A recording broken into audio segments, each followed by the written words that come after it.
7ஆம் வகுப்பு 2ஆம் பருவம் அந்த புக்கோட திருக்குறள் வந்து பார்க்கலாம். கல்வி அப்படிங்கிற அதிகாரத்தில் குறள் வந்து கற்க கசடற கற்பவை கற்றபின் நிற்க அதற்கு தக.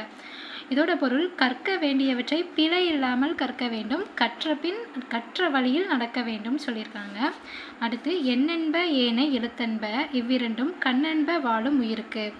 எண்ணும் எழுத்தும் வாழும் மக்களுக்கு கண்கள் போன்றன. இப்போ எண்ணும் எழுத்தும் வாழும் மக்களுக்கு கண்கள் போன்றன அப்படின்னு சொல்லியிருக்காங்க.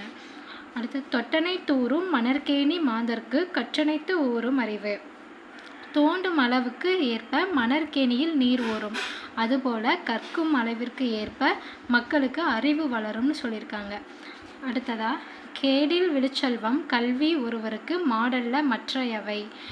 இதோட பொருள் அழிவில்லாத சிறந்த செல்வம் வந்து கல்வியே, அழிவில்லாத சிறந்த செல்வம் கல்வியே, ஒருவருக்கு அதனை விட சிறந்த செல்வம் வேறு இல்லை. அடுத்ததாக தெரிந்து செயல் வகை அப்படிங்கிற அதிகாரத்தில் இருந்து செய்யத்தக்க அல்ல செய்ய கெடும், செய்யத்தக்க செய்யாமை யானும் கெடும். இதோட பொருள் செய்யத்தகாத செயல்களை செய்வதாலும் செய்யத்தக்க செயல்களை செய்யாமல் விடுவதாலும் தீமை உண்டாகும்னு சொல்லியிருக்காங்க. அடுத்து எண்ணி துணிக கருமம் துணிந்த பின் எண்ணுவம் என்பது இழுக்கு. இதோட பொருள் எந்த செயலையும் நன்கு சிந்தித்த பின் தொடங்க வேண்டும், தொடங்கிய பின் எண்ணி பார்க்கலாம் என்பது குற்றமாகும்னு சொல்லியிருக்காங்க.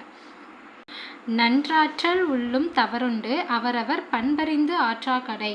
இதோட பொருள் நாம் ஒருவருடைய பண்பை அறிந்து அவருக்கு நன்மை செய்ய வேண்டும், இல்லாவிட்டால் நன்மை செய்தாலும் தீமை வந்து சேரும் அப்படின்னு சொல்கிறாங்க. அடுத்து சுற்றந்தலால் காக்கை கரவா கரைந்துண்ணும் ஆக்கமும் அன்ன நீரார்க்கே உள.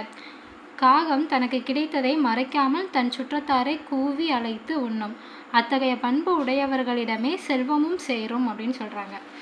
அடுத்து மடியின்மை அப்படிங்கிற அதிகாரத்தில் மடியை மடியா ஒழுகல் குடியை குடியாக வேண்டுபவர்.